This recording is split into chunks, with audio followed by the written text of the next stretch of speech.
Hello and welcome to everyone in VV educational services. आज हम यहाँ पर कवर करेंगे एमबीए फोर्थ सेमेस्टर में कंपेंसेशन मैनेजमेंट की फर्स्ट यूनिट को। फर्स्ट ऑफ ऑल इसमें हम डिस्क्राइब करेंगे कंपेंसेशन सिस्टम डिजाइन इश्यूज को। इट मींस कि कंपेंसेशन को डिजाइन करते टाइम में कौन कौन से इश्यू आते हैं। इसमें फर्स्ट पॉइंट है हमारा इंटरनल अलाइनमेंट। इंटरनल अलाइनमेंट इसमें जो पे रिलेशनशिप है उसको रिफ्रेश किया जाता है। यहाँ पर हम ऑर्गेनाइजेशन के अंदर जो चीजें उसके बारे में बात करेंगे।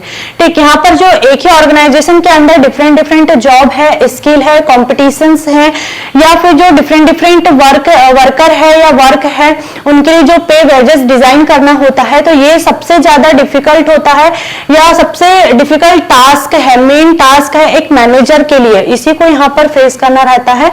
मतलब एक ही ऑर्गेनाइजेशन के अंदर किसी के साथ में डिस्क्रिमिनेशन नहीं किया जा सकता है पे वेजेस को लेकर के या किसी भी चीज को लेकर के। ठीक है, ये था हमारा फर्स्ट पॉइंट। सेकंड है हमारा एक्सटर्नल कॉम्पिटिटिवनेस। एक्सटर्नल कॉम्पिटिटिवनेस, अब यहाँ पर हमने जो ऑर्गेनाइजेशन के अंदर की चीजें थी उसके बारे में बात की। अब यहाँ पर क्या होगा, एक्सटर्नल में सेकंड पॉइंट में हम यहाँ पर जो ऑर्गेनाइजेशन के बाहर की चीजें उसके बारे में बात करेंगे। इट मींस यहाँ पर अलग अलग ऑर्गेनाइजेशंस के जो पे रिलेशनशिप रहते हैं उनको रिफ्रेश किया जाता है। यहाँ पर जो मतलब कहना चाहिए कि जो पे वेजेस हैं या पे लेवल है उनको ऐसे सेट करके रखा जाता है कि जो कॉम्पिटिटर होता है उस कॉम्पिटिटर के वो एबो हो, बिलो हो, इक्वल हो। ठीक, यहाँ पर पे लेवल और पे फॉर्म दोनों ऑब्जेक्टिव पर फोकस किया जाता है।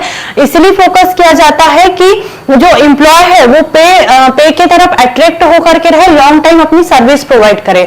फॉर एग्जाम्पल, एक ऑर्गेनाइजेशन ए है और एक ऑर्गेनाइजेशन बी है। तो ऑर्गेनाइजेशन ए में मैनेजर की पोस्ट पर 50,000 रुपए सैलरी है और वही ऑर्गेनाइजेशन बी में मैनेजर की पोस्ट पर 60,000 रुपए सैलरी है। तो ऑब्वियसली वो मैनेजर ऑर्गेनाइजेशन ए को छोड़ करके ऑर्गेनाइजेशन बी में ही जाना पसंद करेगा। इसीलिए यहाँ पर जो पे लेवल है या पे फॉर्म है दोनों पर फोकस किया जाता है और एम्प्लॉय को जो पे है उसकी तरफ अट्रैक्ट करके रखा जाता है ताकि वो हमारे ऑर्गेनाइजेशन को छोड़ करके ना जा सके। साथ में यहाँ पर क्या होता है कि जो लेबर कॉस्ट है उसको भी कंट्रोल करके रखा जाता है। इसलिए रखा जाता है कि ऑर्गेनाइजेशन की जो भी सर्विस है या जो भी प्रोडक्ट है उनके प्राइस ऐसे होना चाहिए कि जो बाहर कॉम्पिटिटिव बने रह सके। इसीलिए ठीक, थर्ड पॉइंट है हमारा एम्प्लॉय कॉन्ट्रीब्यूशन। एम्प्लॉय कॉन्ट्रीब्यूशन मतलब ये जो कॉन्ट्रीब्यूशन है वो कोई भी फॉर्म में हो सकते हैं। मतलब एम्प्लॉय इसमें ऐसे परफॉर्मेंस करते हैं जो उसके सेल्फ बेनिफिट के लिए होते हैं। ठीक, अब यहाँ पर सेल्फ बेनिफिट के लिए मतलब कह सकते हैं कि अगर किसी एम्प्लॉय ने कोई अचीवमेंट किया है तो उसको अप्रिशिएट कर सकते हैं, या अगर उसको अच्छे परफॉर्मेंस के लिए कंटिन्यू रखने के लिए या ऑर्गेनाइजेशन के लिए लॉयल्टी बनाए रखने के लिए मोटिवेट किया जाता है। अब ये क्यों किया जाता है कि वो मोटिवेट होगा तो कंट्रीब्यूट भी ज्यादा करेगा। इट मींस कि अगर मतलब एम्प्लॉय ग्रो करेगा तो ऑर्गेनाइजेशन अल्टीमेटली ग्रो करेगा ही। लेकिन एक ऑर्गेनाइजेशन को ग्रो करने से ज्यादा जरूरी है कि एक एम्प्लॉय पहले ग्रो करे, तभी जो ऑर्गेनाइजेशन है वो भी अल्टीमेटली ग्रो करता चला जाएगा। ठीक, लास्ट है हमारा मैनेजमेंट। मैनेजमेंट मीन्स होता है मैनेज करना किसी भी चीज को। अब यहाँ पर किस चीज को मैनेज किया जाएगा कि ऑर्गेनाइजेशन की जो भी गोल है या ऑब्जेक्टिव है उसको अचीव करने के लिए जो एम्प्लॉय है वो अपना एफर्ट लगा पा रहा है या नहीं। और साथ में क्या होता है कि जो डिफरेंट जो पे वेजेस हैं या पे लेवल हैं वो मतलब कि कहना चाहिए कि राइट पीपल को मिल रहे हैं या नहीं, मतलब जो उसको डिजर्व करता है ऐसे पीपल को मिल रहा है या नहीं। कभी कभी ऐसा होता है ऑर्गेनाइजेशन में कि किसी एम्प्लॉय की सैलरी बहुत रहती है लेकिन उसको वर्कलोड और उसकी रिस्पॉन्सिबिलिटी कम रहती है। लेकिन कभी कभी ऐसे भी होता है कि किसी एम्प्लॉय की सैलरी बहुत कम रहती है लेकिन उसकी रिस्पॉन्सिबिलिटी और उसका वर्कलोड बहुत होता है। तो इन सारी चीजों को यहाँ पर मैनेज किया जाता है। तो यही सारी चीजें थी जो कंपेंसेशन सिस्टम को डिजाइन करते टाइम इश्यू के रूप में सामने आती है। ठीक, अब हम नेक्स्ट टॉपिक यहाँ पर देखेंगे फीचर्स ऑफ कंपेंसेशन। इसमें फर्स्ट पॉइंट है easy method. Easy method of calculating wages easy होना चाहिए बिकॉज ये वर्कर के लिए कंट्रीब्यूट करने के लिए इजी होता है।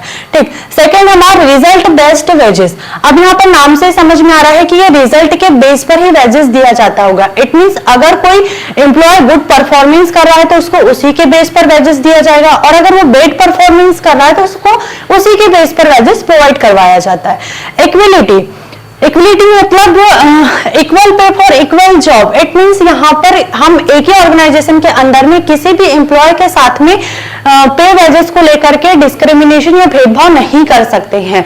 मतलब जो जैसा काम करेगा उसको वैसा ही वेजेस प्रोवाइड करवाया जाएगा। इकोनॉमी में क्या होता है कि minimum labour cost per maximum output की पॉलिसी को यहाँ पर अडॉप्ट किया जाता है। फ्लेक्सिबिलिटी में क्या होता है कि जो मतलब कहना चाहिए पे वेजेस की जो मेथड रहती है वो उसमें फ्लेक्सिबिलिटी होनी चाहिए। कभी कभी क्या होता है कि कोई एम्प्लॉय अपनी जो पे वेजेस रहता है, सैलरी वगैरह रहती है, उससे डिससेटिस्फाइड होता है, तब हम उस कंडीशन में उसकी सैलरी को या तो इंक्रीज कर सके या डिक्रीज कर सके। इसीलिए यहाँ पर जो मेथड रहती है पे वेजेस प्रोवाइड करने की, उसमें फ्लेक्सिबिलिटी होना भी जरूरी है। लास्ट है हमारा इंसेंटिव वेजेस सिस्टम। देखो अब इंसेंटिव कब दिया जाएगा, जब एम्प्लॉय अच्छा परफॉर्म करेगा तो उसको इंसेंटिव भी प्रोवाइड करवाया जाता है। जैसे मतलब कहना चाहिए कि इंसेंटिव मैंने आपको इसके पहले लेक्चर में आई थिंक नहीं पढ़ाया है, सेकंड यूनिट से है ये। इंसेंटिव में बहुत सारी चीजें होती है सैलरी वगैरह के अलावा जो प्रोवाइड होती है, जैसे फ्रिंक्स बेनिफिट कहना चाहिए। तो ये सारी चीजें भी जब एम्प्लॉय अच्छा परफॉर्म करता है तो उसको ये प्रोवाइड करवाया जाता है। I hope this topic is clear and thank you for watching this video.